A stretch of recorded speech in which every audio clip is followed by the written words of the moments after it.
To our next conversation. Defections in politics often come with controversy, and in Edo State, the latest realignment has sparked accusations of financial inducement. The People's Democratic Party PDP claims that 4 lawmakers, Donald Okube, Bright Yamo, Richard Edosa, and Sunday Ojezele, were each offered 200 million naira to defect to the All Progressives Congress APC. Their defection, announced at the APC Secretariat in Benin City, shifts the balance of power in the 24-member Edo State House of Assembly, giving the APC 13 seats, while the PDP now holds 11. The Labour Party also lost its only representative to the ruling party.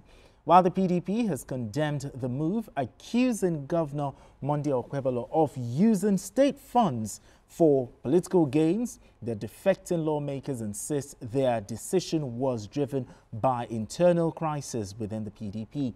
Meanwhile, the APC leadership has welcomed the new members, calling the defection a boost for the party's growing influence in the state. Accusations. BKO, the PDP is accusing these lawmakers of collecting 200 million naira bribe to defect to the All Progressives Congress. The question is simple. 200 million. Do they have evidence to prove that, yes, you collected it? Receipts, date of transfer, and all of those things? 200 million for each of the 4 House of Assembly members.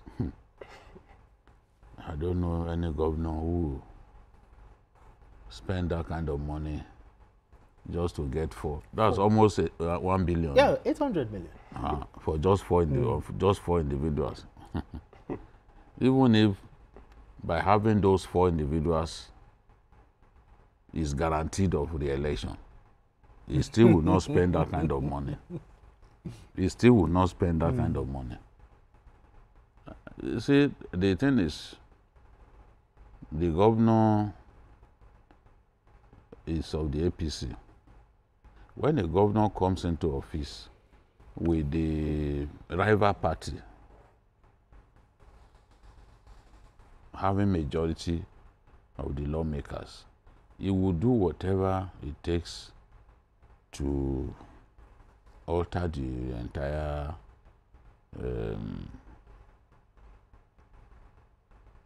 to make sure that he woos some of them to his side, so that, because when you have majority in the house, it helps you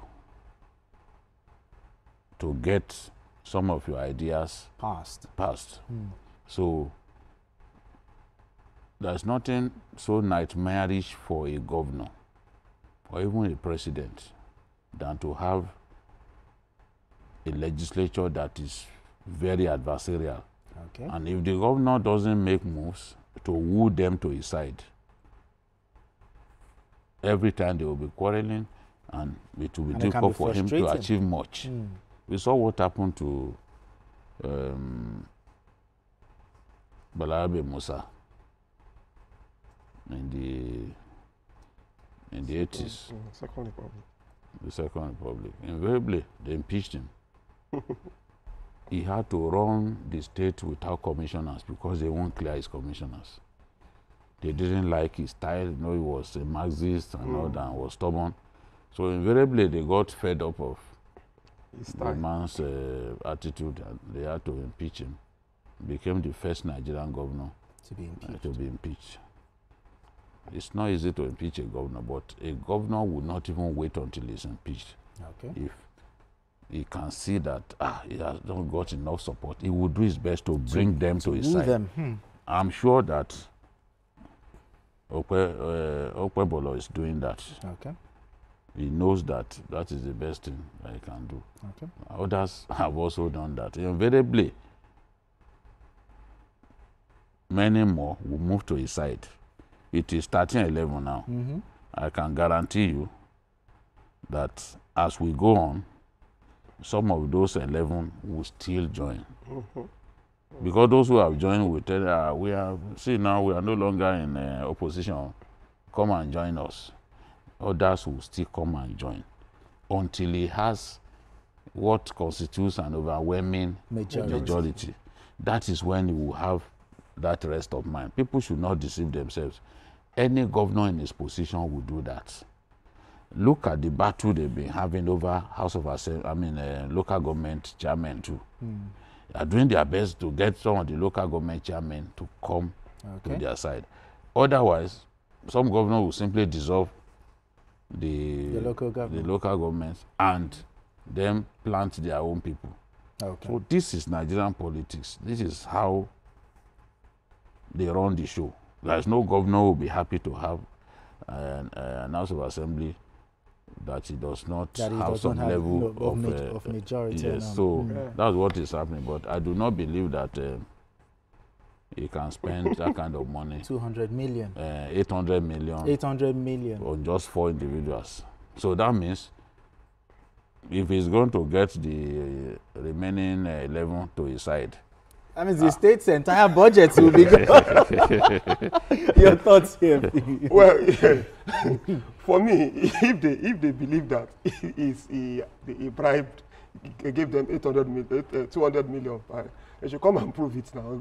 Show evidence. Exactly, they receive otherwise, if you can't show evidence, it's just the kind of talk, the kind of reckless talk you hear from politicians. It's not new. Politicians talk like this, you know. They say things like this. Well, let's talk seriously about this. See, the truth of the matter is, haven't you observed that when a party comes into power, there are people from the opposition, either lawmakers or even big wigs from the other they join. It's playing out at the National Assembly now. You've seen even lawmakers from the Labour Party. I mean, Labour Party postured itself as, no, we are different, we are Puritans, we are this, we are... I mean, that was what a lot of people believed. Although some of us were saying, look, these people belong to the same WhatsApp group. You understand? But, you know, how Labour Party devotees were saying, no, it's different, new Nigeria, this and this, you know. We were telling them, look at what has happened to all the... They've been defecting in droves. Exactly. And they collected the vehicles, the jeeps. Okay. The party told them not to collect those, but they ignored the party. The truth is this. See, I thought they said they we need to be very realistic. See, self-interest is a factor in politics. You cannot expect politicians to be 100% altruistic, though you have to balance the two when it comes to serving the people and all of that. But self-interest matters.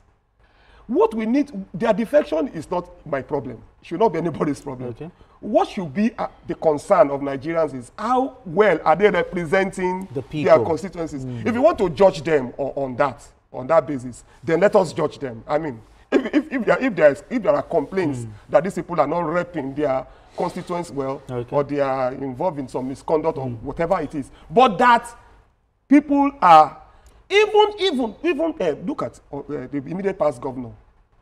The immediate past governor, he was in APC in his first time. The second time he was in PDP. The thing is, the PDP accused the governor. They said, apart from the 200 million, they also accused the governor of prioritizing political realignment over governance, particularly at a time when insecurity is at high in the state. Let me be very honest. How true is this? Let me be very honest here. Do you expect them to? When Okpebolo came on board, I said something. I saw him working. The only thing I was even saying, I hope this is not initial gra-gra. Because I saw him making lots of moves. And if I want to be very sincere, and I'm being very, very sincere here, the governor has been taking some right steps. But looking at the construction of the schools, all of those, many things are happening. But the opposition will never admit. They'll never praise you now. They'll never praise you. If they praise you, then they've committed political suicide. That is just the thing. It's just all you know that this is political talk. See, Tempo had an interview with Baba Bode George when Governor Tinubu at that time built that Kudira Abiola way. He said, just wait. It's going to be washed away within a short time. It was Wilson Wujaren that did that interview. I remember. He said, are you saying that a road constructed by Julius Berger will be washed away within a few months? He said, yes, just wait. That road has been standing for more than 20 years. There is not one pothole. The quality is the quality of roads that were built in Abuja. Roads that IBB built in Abuja. Some of them have never seen a single pothole. That's the way that road is. Drive through that road and show me one pothole on the road. Okay. But he told us that it will wash away. No, I think that's the within work of the months. opposition. The opposition will not praise you. Nothing good. Yeah, that is It's the kind of politics we play here. But As far as somebody that that should you not don't be like, the work of the opposition. it's not opposition alone. Our people reside on social media. Okay. That's the way they are. All right. That's the way they are. They too, if they don't like somebody, no matter what you do, some of the hate that Akpabio attracts now is because they see him as Tinubu's person. that's all. Some of us, they hate us because we didn't say their candidate won the election. Exactly. They want me to offend God by lying openly that their candidate won the election that I didn't win. All right, gentlemen. So that's the time. No matter what I say, there are some of them who have made up their minds to not. The day I posted a clip of, when we discussed Wike, getting that property for judges. Okay. And I was saying here that it's not about whether, it's not about Wike. It is good. I posted a clip on Facebook. Somebody else can say, come on, don't be like BKO. BKO talks as if he's God. I said, come on, for God's sake. If you want to discuss with me and see, if you want to analyze it, if you don't believe in that thing, talk based on intelligently. facts, on facts. He talks as if he's God. All right, maybe because I predict and it comes to pass. So I'm now like, all right, he must gentlemen. be out of his mind. Away from that, okay, now let's talk Lagos.